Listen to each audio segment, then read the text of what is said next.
안녕하세요. 자동차 고르는 남자 차고남입니다.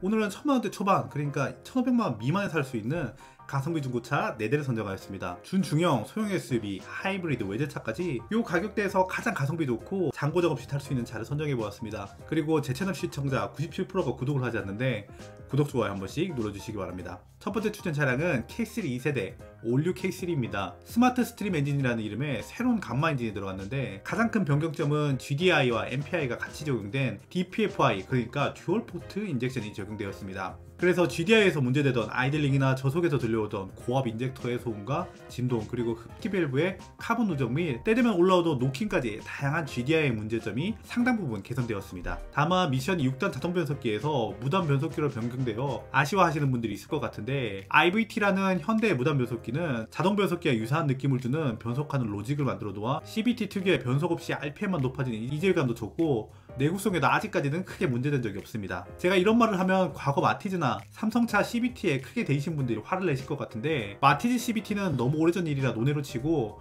비교적 최근인 2010년경쯤 삼성자동차가 모든 라인업에 CVT를 도입하면서 특히 SM5에서 미션 내구성이나 귀신 소리 같은 소음 문제 등 여러가지 문제가 발생했습니다. 반면 SM3도 CVT가 적용되었지만 SM5만큼 문제가 되지 않았습니다.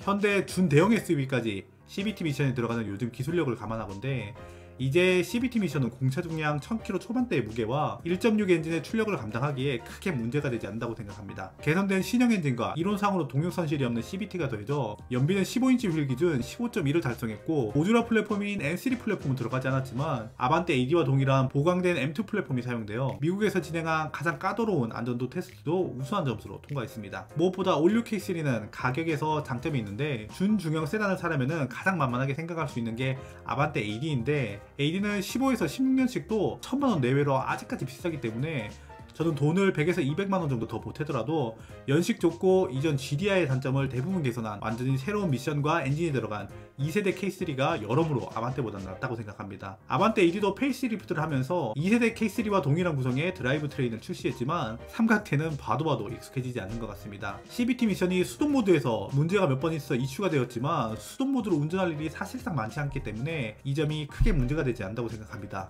디자인, 성능, 가성비 뭐 하나 빠지는 게 없는 K3 2세대가 첫 번째 추천 차량입니다. 두 번째 추천 차량은 기아 스토닉입니다. 어쩌다 보니 이번에도 기아차라서 제가 기아차 빠인 것처럼 보이는데 그렇지는 않고 트러블 좋고 가성비 좋은 차를 고르다 보니 기아차가 좀 많은 것 같습니다. 저는 개인적으로 이 가격대의 소형 SUV는 쉐보레 더 뉴트렉스가 가성비가 가장 좋다고 생각하지만 쉐보레이기 때문에 아무래도 정비비나 부품값 등 유지비가 비싼 편이고, 트렉스에는 1.4 터보 엔진이 적용되어 있어 작은 엔진을 가지고 힘을 쥐어짜는 방식이기 때문에 아무래도 자연흡기 MPI가 적용된 스토닉이 무난한 선택이 될 것 같습니다. 제가 추천하는 모델은 스토닉 1.4 가솔린 모델입니다. 다른 엔진은 터보와 듀얼 클러치 미션이 들어가기 때문에 아무래도 유지 보수가 좀 까다롭습니다.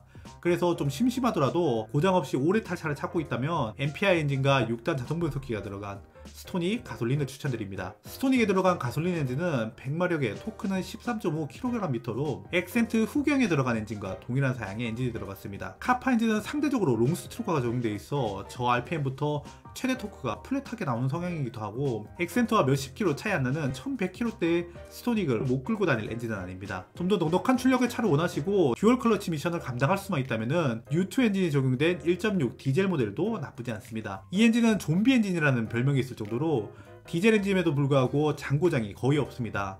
다만 듀얼 클러치에 예민한 변속을 제어할 수 있는 발컨을 갖고 있고, 미션 고장으로 수리비가 발생할 수 있다는 것을 알고 사시면 만족도가 높을 것 같습니다. 17년식 정도이면 가솔린과 디젤 모두 1000만원 초반대에 구매할 수 있어 현대기아의 소형 SUV 중에는 가성비가 매우 좋은 편입니다. 크기는 코나 셀토스보다 조금 작은 B세그먼트 SUV입니다. 전체적으로 크기는 프라이드의 SUV 버전이라고 생각하면 이해하기 편하실 것 같습니다. 공간은 소형 SUV이므로 넉넉하지는 않지만 앞좌석을 최대한 당기고 세팅을 잘한다면 170cm의 성인이 차박을 할 수 있는 공간이 나오며, 실내 공간도 작은 차체를 쥐어짜서 경쟁차종인 QM3나 TRX보다 넓은 2열을 확보했습니다. 넓은 2열을 확보한 만큼 트렁크 공간은 타 차종보다 좀 좁습니다. 가성비 소형 SUV 스토닉이 두 번째 추천 차량입니다. 세 번째 추천 차량은 아이오닉 하이브리드입니다. 주행거리가 많아 연비가 좋은 차를 고려 중이라면 아이오닉 하이브리드 추천드립니다. 아이오닉은 17년식 기준으로 조금만 타협한다면 1,500만원 미만으로 충분히 구매할 수 있습니다. 아이오닉은 지금 살 수 있는 중고 하이브리드 중에 어떤 차보다 가성비 면에서나 연비 면에서 우수한 차 중에 하나입니다.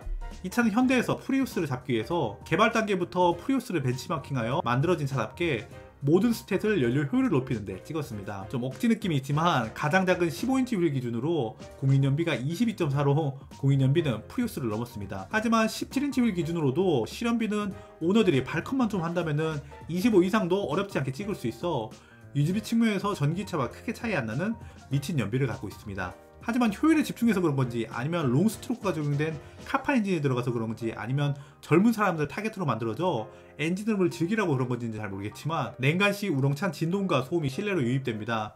그래서 전기 모터로 구동해서 조용한 하이브리드 세단을 기대하셨다면 기대와 다를 수 있으니 꼭 시승을 짧게라도 해보시기 바랍니다. 그리고 현대 최초로 하이브리드 전용 플랫폼이 적용되어 배터리가 2열 좌석 밑으로 들어갔습니다. 그래서 트렁크가 좁아지지 않고 또 배터리도 안전한 위치에 넣을 수 있었습니다. 하지만 이 때문에 2열 시트의 높이가 높아지고 또 자동차의 실루엣이 쿠페같이 뒤쪽에 깎이는 루프 현상이 적용되어 170cm인 성인 남자 같아도 천장에 머리가 닿을 정도로 뒷자리 머리 공간이 부족했습니다. 그래서 뒷자리에 사람 태우는 빈도가 높다면은 17년식, 정확히 말하자면 17년 2월 이후에 생산된 연식을 탔으면은 뒷자리 머리 공간 문제가 일부 개선되었습니다. 의자 아래에 있는 배터리 위치를 조정하고 루프 쪽 헤드라인을 수정해서 뒷좌석 머리 공간이 좀 더 여유롭게 개선되었습니다. 연비에 몰빵한 하이브리드 세단 아이오닉이 세 번째 추천 차량입니다. 마지막 추천 차량은 7세대 골프입니다. 현대기아는 너무 무난하다, 남들이 많이 안 타는 희소성 있는 차를 찾고 있다면은 골프 7세대를 한번 고려해 보시기 바랍니다. 요즘은 디젤 기피 현상과 폭스바겐의 디젤 게이트로 인해서 골프의 인기가 시들하지만 제가 사회초년생일 때만 해도 골프는 많은 사회초년생들의 드림카였습니다. 신차가가 3천만원이 넘었기 때문에 중고 가격은 비싸다면 비싸고 싸다면 싸지만 15에서 17년식 정도면은 1,500만원 미만에 충분히 매물을 찾을 수 있습니다. 폭스바겐은 도요타와 함께 세계 자동차 시장 1, 2위를 다투고 있고 그 중에서도 폭스바겐에서 가장 잘 팔리는 골프는 7세대만 전 세계에서 2천만 대가량이 팔린 어마어마한 베스트셀러입니다.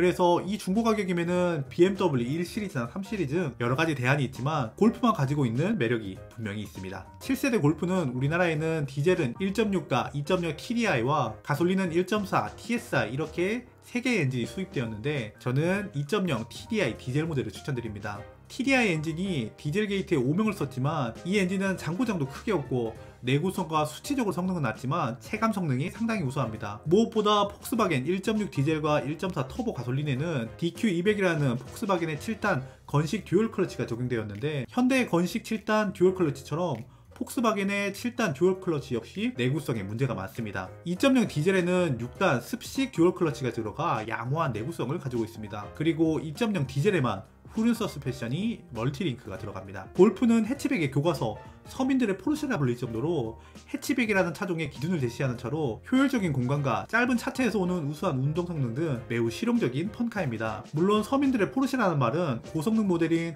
GTI나 GTD의 별명이긴 하지만 1300km대의 가벼운 차체와 2.0 터보 디젤 엔진이 적용되어 있어 일반 모델도 충분히 기분 좋은 주행을 즐길 수 있습니다. 특별히 7세대는 모듈러 플랫폼인 MQB가 폭스바겐 차종 중에 첫 번째로 도입되어 전세대 대비해서 크기가 커졌음에도 불구하고 무게는 오히려 가벼워졌습니다. 다만 독일 차이다 보니 어댑티브 크루즈 컨트롤 같은 최신 옵션은 고사하더라도 우리가 사랑하는 핸들 열선이나 통풍 시트가 없습니다. 그리고 EA288 엔진은 타이밍 벨트 방식인데 1000만원대 매물은 10만 킬로대 언저리 매물이 많아서 이왕이면 타이밍 벨트가 교체된 차량을 선택하시면 가성비가 더 좋을 것 같습니다. 그리고 미션 플라이휠 수리 비용으로 돈 100만원 수리비가 들어갈 수 있다 생각하고 구매하시면 정말 만족도가 높을 것 같습니다.